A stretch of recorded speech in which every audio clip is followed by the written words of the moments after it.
রামের সুমতি, শরৎচন্দ্র চট্টোপাধ্যায়। পর্ব ১। রামলালের বয়স কম ছিল, কিন্তু দুষ্টবুদ্ধি কম ছিল না। গ্রামের লোকে তাহাকে ভয় করিত। অত্যাচার যে তাহার কখন কোন দিক দিয়া কিভাবে দেখা দিবে সে কথা কাহারও অনুমান করিবার জো ছিল না। তাহার বৈমাত্রেয় বড় ভাই শ্যামলালকেও ঠিক শান্ত প্রকৃতির লোক বলা চলে না, কিন্তু সে লঘু অপরাধে গুরুদণ্ড করিত না। গ্রামের জমিদারি কাছারিতে সে কাজ করিত এবং নিজের জমিজমা তদারকি করিত। তাহাদের অবস্থা সচ্ছল ছিল। পুকুর, বাগান, ধান, জমি, ২-১০ ঘর, বাগদি প্রজা এবং কিছু নগদ টাকাও ছিল। শ্যামলালের পত্নী নারায়ণী যেবার প্রথম ঘর করিতে আসেন, সে আজ ১৩ বছরের কথা। সেই বছরে রামের বিধবা জননীর মৃত্যু হয়। মৃত্যুকালে তিনি ২.৫ বৎসরের শিশু রাম এবং এই মস্ত সংসারটা তাহার ১৩ বছরের বালিকা পুত্রবধূ নারায়ণীর হাতে তুলিয়া দিয়া যান। এ বৎসর চারিদিকে অত্যন্ত জ্বর হইতেছিল। নারায়ণীও জ্বরে পড়িলেন। ৩-৪টা গ্রামের মধ্যে একমাত্র খানিকটা পাশ করা ডাক্তার নীলমণি সরকারের ১ টাকা ভিজিট ২ টাকায় চড়িয়া গেল এবং তাহার কুইনিনের পুরিয়া অ্যারারুট ও ময়দা সহযোগে সুখাদ্য হইয়া উঠিল। ৭ দিন কাটিয়া গেল, নারায়ণীর জ্বর ছাড়ল না। শ্যামলাল চিন্তিত হইয়া উঠিলেন। বাড়ির দাসী নৃত্যকালী ডাক্তার ডাকিতে গিয়াছিল। ফিরিয়া আসিয়া বলিল, আজ তাকে ভিনগাঁয়ে যেতে হবে, যেখানে ৪ টাকা ভিজিট আসতে পারবে না। শ্যামলাল ক্রুদ্ধ হইয়া বলিল, আমিও না হয় ৪ টাকাই দেব, টাকা আগে না প্রাণ আগে? যা, তুই চামারটাকে ডেকে আনগে। নারায়ণী ঘরের ভিতর হইতে সে কথা শুনিতে পাইয়া ক্ষীণস্বরে ডাকিয়া বলিলেন, ওগো, কেন তুমি এত ব্যস্ত হচ্ছ? ডাক্তার না হয় কালই আসবি, একদিনে আর কি খেতে হবে?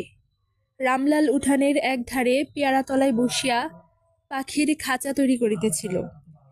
উঠিয়া আসিয়া বলিল, তুই থাক নেত্য, আমি যাচ্ছি।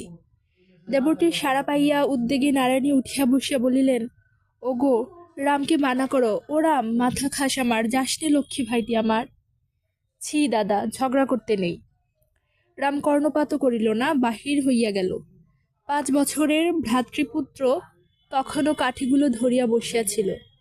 কহিল, খাঁচা বুনবে না কাকা? বুনব অখন, বলিয়া রাম চলে গেল। নারায়ণী কপালে করাঘাত করিয়া করিয়া কাঁদো কাঁদো হইয়া স্বামীকে উদ্দেশ্য করিয়া বলিলেন, কেন তুমি ওকে যেতে দিলে?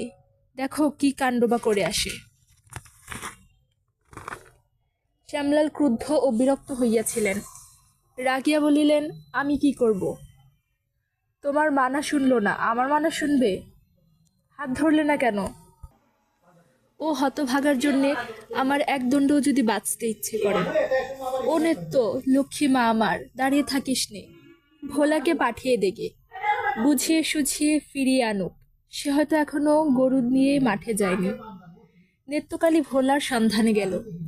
রাম নীলমণি ডাক্তারের বাটিতে আসিয়া উপস্থিত হইল।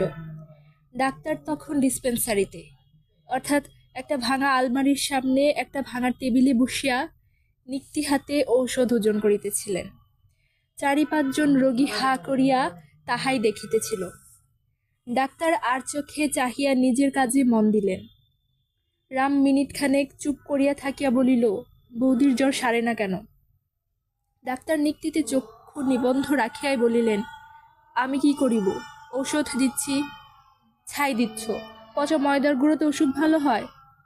কথা শুনিয়া নীলমণি ওজন নিক্তি সব তুলিয়া চোখ রাঙা করিয়া বাক্য শূন্য হইয়া চাহিয়া রইলেন।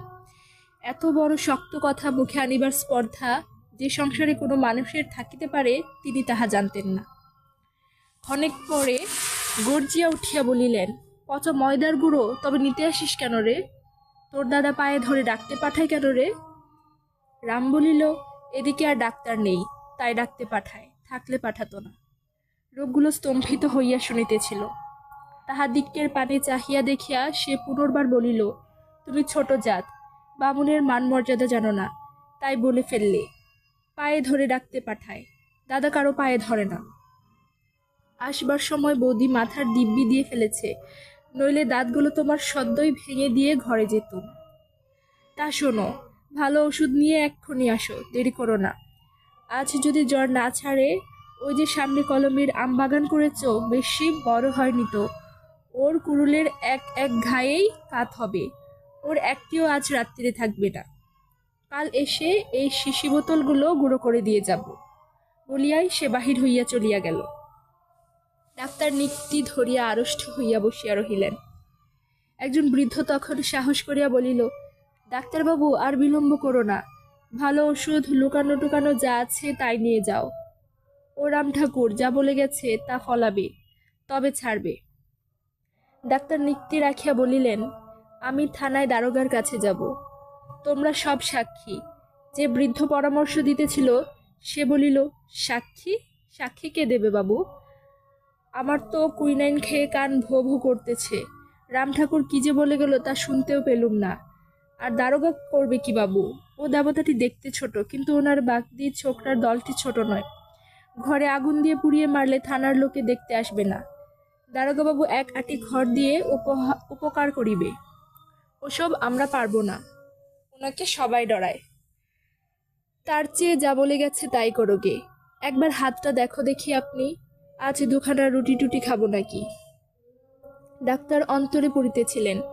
বুড়ার হাত দেখিবার প্রস্তাবে দাও দাও করিয়া জ্বলিয়া উঠিলেন। সাক্ষী দিবেন না তোরা? তবে দূর হ এখান থেকে।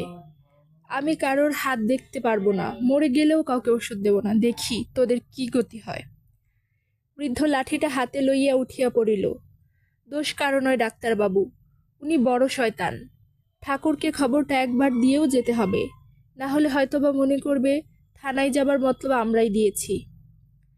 বিঘেটাক বেগুন চারা লাগিয়াছি, বেশ ডাগর হয়ে উঠিয়াছে, হয়তো আজ রাত্রিরে এই সমস্ত উপড়ে রেখে যাবে। বাগদি ছোড়াগুলো তো রাত্রিরে ঘুমোয় না। বাবু, থানায় না হয় আরেকদিন যেও, আজ এক শিশি ওষুধ নিয়ে গিয়ে উনারে ঠান্ডা করে এসো। বৃদ্ধ চলিয়া গেল। আর যাহারা ছিল তাহারাও সরিয়া পড়িতে লাগিল। নীলমণি দীর্ঘ নিঃশ্বাস ফেলিয়া মানব জীবনের শেষ অভিজ্ঞতা, সংসারের সর্বোত্তম জ্ঞানের বাক্যটি আবৃত্তি করিয়া উঠিয়া বাড়ির ভেতরে গেলেন। দুনিয়ার কোনো শালার ভালো করতে নেই। নারায়ণী বাহিরের দিকের জানালার চোখ রাখিয়া ছটফট করিতেছিলেন। রাম বাড়ি ফিরিয়া আসিয়া ডাকিল, গোবিন্দ, খাঁচা ধরবি আয়। নারায়ণী ডাকিলেন, ও রাম, একবার এদিকে আয়। রাম কঞ্চির মধ্যে সাবধানে কাঠি পড়াইতে পড়াইতে বলিল, এখন না, কাজ করছি। নারায়ণী ধমক দিয়া বলিলেন, আয় বলছি শিগগির। রাম কাঠিগুলো নামাইয়া রাখিয়া বৌদির ঘরে গিয়া তক্তপোষের এক ধারে পায়ের কাছে গিয়া বসিল। নারায়ণী জিজ্ঞাসা করিলেন, ডাক্তারের সঙ্গে তোর দেখা হলো? হা। কি বললি তাকে? আসতে বললুম।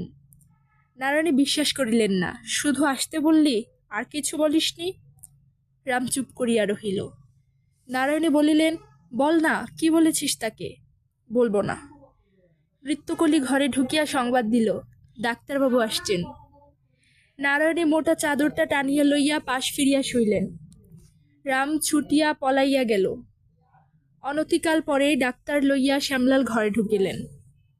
ডাক্তার কর্তব্য কর্ম সম্পন্ন করিয়া পরিশেষে নারায়ণীকে সম্বোধন করিয়া বলিলেন, বৌমা, জ্বর সারা না, সারা কি ডাক্তারের হাতে?